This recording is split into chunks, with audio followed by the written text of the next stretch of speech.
ये मामला है हरियाणा के पानीपत का, जो साल 2017 में पूरे राज्य को हिलाकर रख देता है।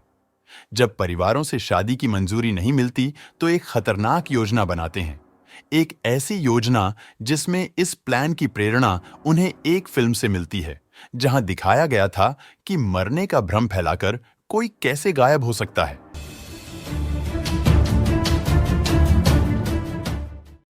हरियाणा के पानीपत शहर में स्थित जीटी रोड पर एक पुराना सा मंदिर है, जिसे लोग गौशाला मंदिर के नाम से जानते हैं। इस मंदिर के भीतर एक छोटा सा कमरा भी बना हुआ है, जिसमें मंदिर की देखरेख करने वाला व्यक्ति रहा करता था। अब बात है 5 सितंबर 2017 की शाम की। लगभग 7 बजे मंदिर का देखभाल करने वाला व्यक्ति रोज की तरह मंदिर पहुंचता है। जैसे ही वह मंदिर के उस छोटे कमरे में घुसता है और लाइट ऑन करता है, सामने का दृश्य देखकर उसके होश उड़ जाते हैं। कमरे के फर्श पर एक युवती की लाश पड़ी हुई थी और उसके चेहरे पर तेजाब डाला गया था ताकि उसकी पहचान न की जा सके। यह देख वह व्यक्ति तुरंत घबराकर पानीपत पुलिस को सूचना देता है। कुछ ही देर में पुलिस की टीम मौके पर पहुंच जाती है और कमरे को चारों तरफ से घेर कर जांच शुरू कर देती है।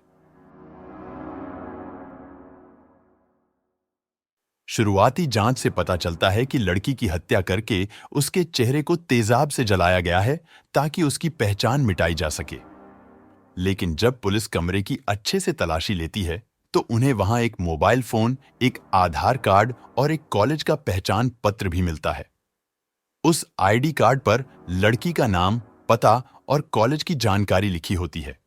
उस पहचान पत्र के अनुसार मृतका का नाम ज्योति था और वह बराना गांव की रहने वाली थी। इसी जानकारी के आधार पर पुलिस ने आगे की जांच शुरू की।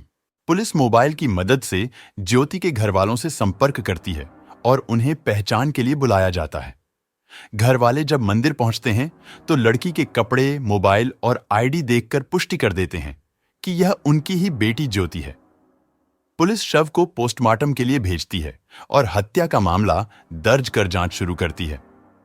अब तारीख आती है 6 सितंबर 2017।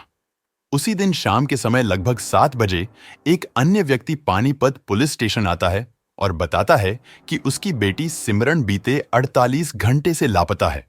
वह भी आर्य कॉलेज में बीए द्वितीय वर्ष की छात्रा है और 5 सितंबर की सुबह कॉलेज जाने के बाद से घर नहीं लौटी है। यह सुनकर पुलिस को शक होता है कि कहीं इन दोनों लड़कियों के मामलों का आपस में कोई रिश्ता तो नहीं। दोनों एक ही कॉलेज की छात्राएं थीं, एक की हत्या हो चुकी थी और दूसरी अब तक गायब थी। पुलिस फौरन सिमरन की गुमशुदगी दर्ज कर जांच में जुट जाती है। 7 सितंबर 2017 को पुलिस की एक टीम आर्य कॉलेज पहुंचती है। वहां पर वे दोनों लड़कियों के सहपाठियों और शिक्षकों से पूछताछ करते हैं। जांच के दौरान एक नाम सामने आता है, कृष्ण कुमार। पता चलता है कि ज्योति का एक बॉयफ्रेंड था जिसका नाम कृष्ण कुमार था।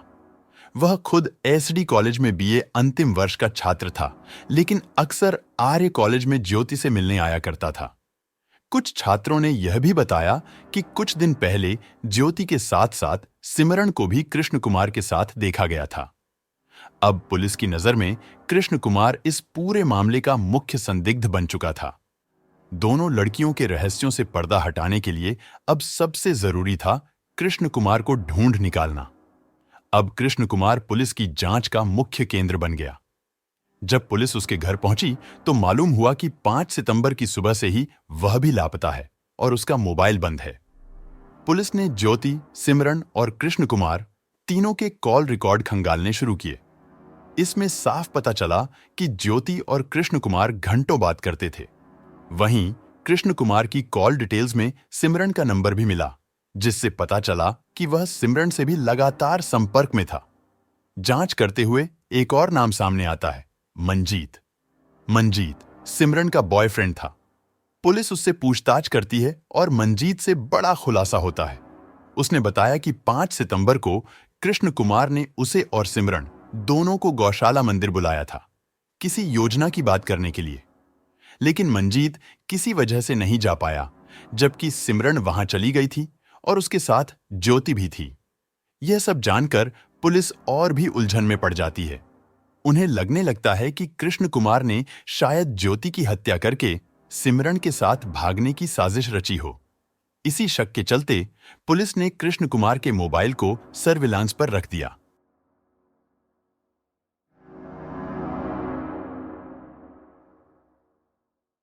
दस सितंबर को अचानक उसका मोबाइल कुछ समय के लिए ऑन होता है और उसकी लोकेशन शिमला की पाई जाती है।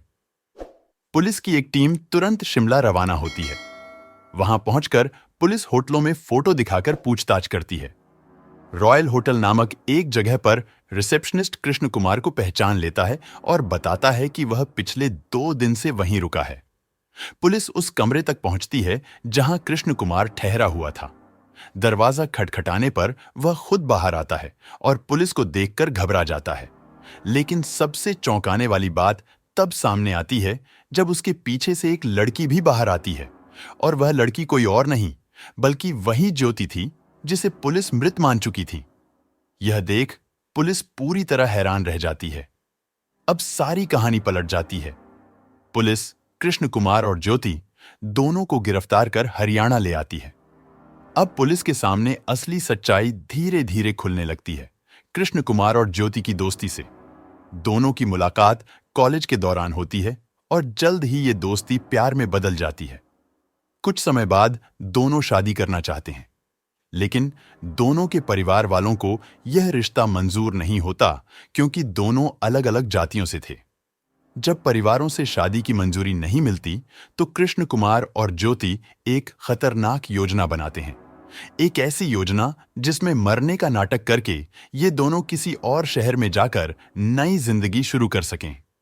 इस प्लान की प्रेरणा उन्हें एक फिल्म से मिलती है जहां दिखाया गया था कि मरने का भ्रम फैलाकर कोई कैसे गायब हो सकता है। अब इस प्लान को अंजाम देने के लिए जरूरत थी 2 ऐसे लोगों की जो कद काठी में इनसे मिलते जुलते हों। ज्योति अपने कॉलेज की बीए द्वितीय वर्ष की छात्रा सिमरन से दोस्ती करती है। वहीं कृष्ण कुमार की मुलाकात होती है मंजीत नाम के एक लड़के से जिसकी शारीरिक बनावट उससे मिलती थी। 5 सितंबर 2017 को यह खौफनाक प्लान लागू किया जाता है। कृष्ण कुमार मंजीत को फोन कर गौशाला मंदिर बुलाता है और ज्योति सिमरन को वहीं बुला लेती है। मंजीत को उस दिन कुछ जरूरी काम होता है जिससे वह मंदिर नहीं पहुंच पाता, और यही उसके लिए जिंदगी का सबसे बड़ा वरदान साबित होता है। लेकिन सिमरन, जो इस साजिश से पूरी तरह अनजान थी, मंदिर पहुंच जाती है।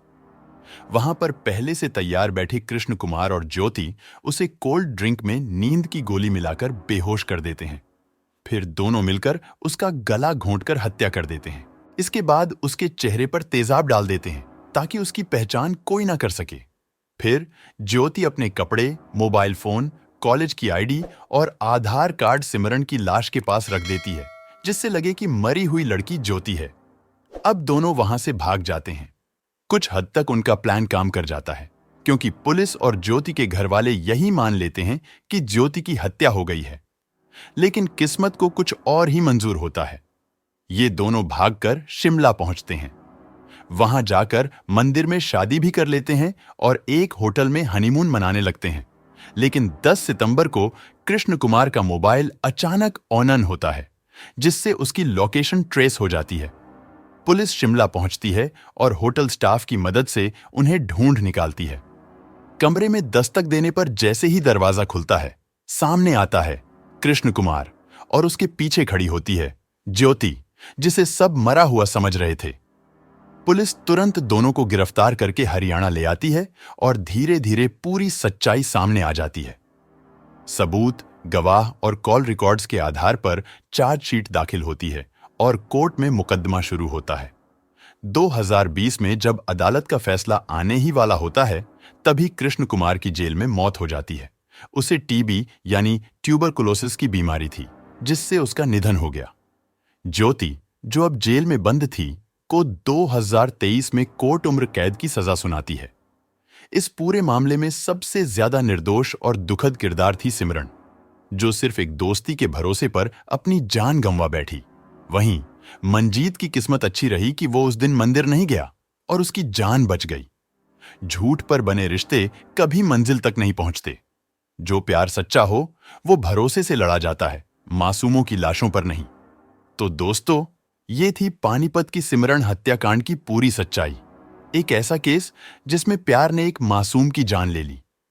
कमेंट में अपनी राय जरूर बताएं और अगर आपने अभी तक चैनल को सब्सक्राइब नहीं किया है तो अभी कर लें